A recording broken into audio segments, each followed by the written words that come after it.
Hey, what's up YouTube? I'm in a fresh install of Kevin's 64 gigabyte track mode image.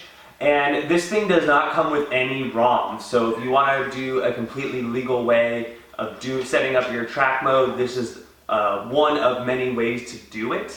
There is a lot of configuring you need to do. Now, some things that are good about this is it was recently upgraded. As you can see here when you go into the retropie setup, and you go and you can see that we're at 4.1.5, updated 11 days ago. All the packages are installed for you just like they would be on Ray's image or any of the other images.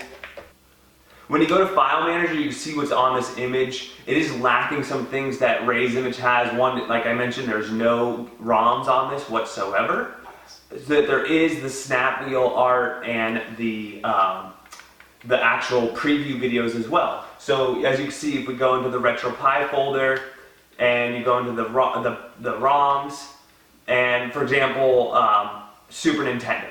There's about 787 games or so in Super Nintendo, and if we go to the snap wheel and we hit Control A, which doesn't work, but if you hold down Shift, I already did this before, there is 787 MP4 files here.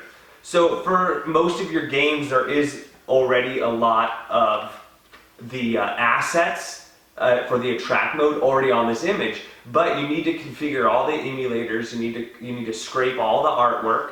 You need to make sure that your ROM's file name matches the file name of the snap wheel as well. So if you download 2020 Super Baseball, you need to make sure your ROM says 2020 Super Baseball USA. If there's even one letter off, your snap wheel art and the ROM will not work together. And the other thing to look at is, I don't know if you can see this, but on the bottom here, on this image, I have 58 gigabytes total available on a 64 gigabyte SD card, and this image is only using 36 gigabytes. So you have 60% of your SD card. You have another, what is that, 22 gigabytes of extra space gigs. So you have about 22 gigabytes left for PlayStation games, whatever games you want to put onto this image.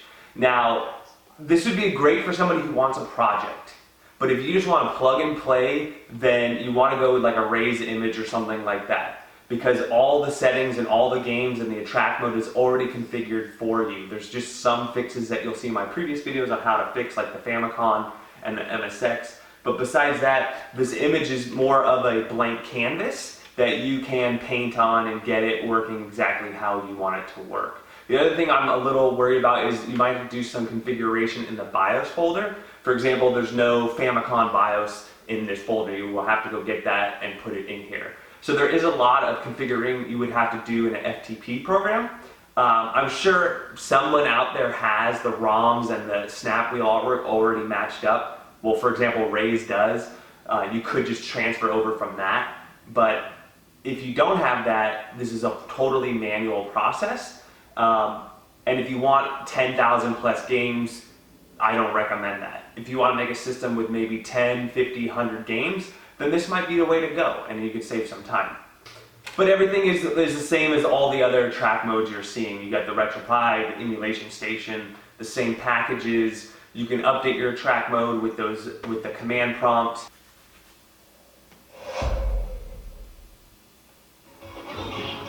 So here we are in a track mode. One big difference you might notice is it is on the robo spin by default. The other thing to notice is there's no collections. This is a very bare bones version. For example, there's no retropie top 100. There's not a Street Fighter 2 collection. There's also some systems missing, like the Famicom, the Super Nintendo Famicom, the Japanese version. There is no games on this right now, but as you can see, it's the same as Ray's image. All the track wheel, all the rooms, they're all the same. It's just kind of a more simpler version of Ray's image.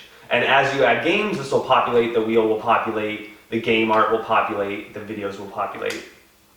And you can tell that this is a more recent version of a track mode. When you press tab and you go into the displays, you should see the optional displays. And in optional displays, display menu options, you will be able to change your different themes of your track mode. Basic, okay. So you have the basic track mode, which is boring. And then you also have the default. I guess default goes first. It's not in D.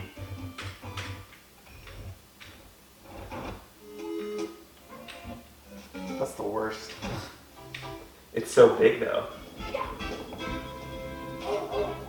Alright guys, if you like this video, please like and subscribe, and we'll see you guys next time.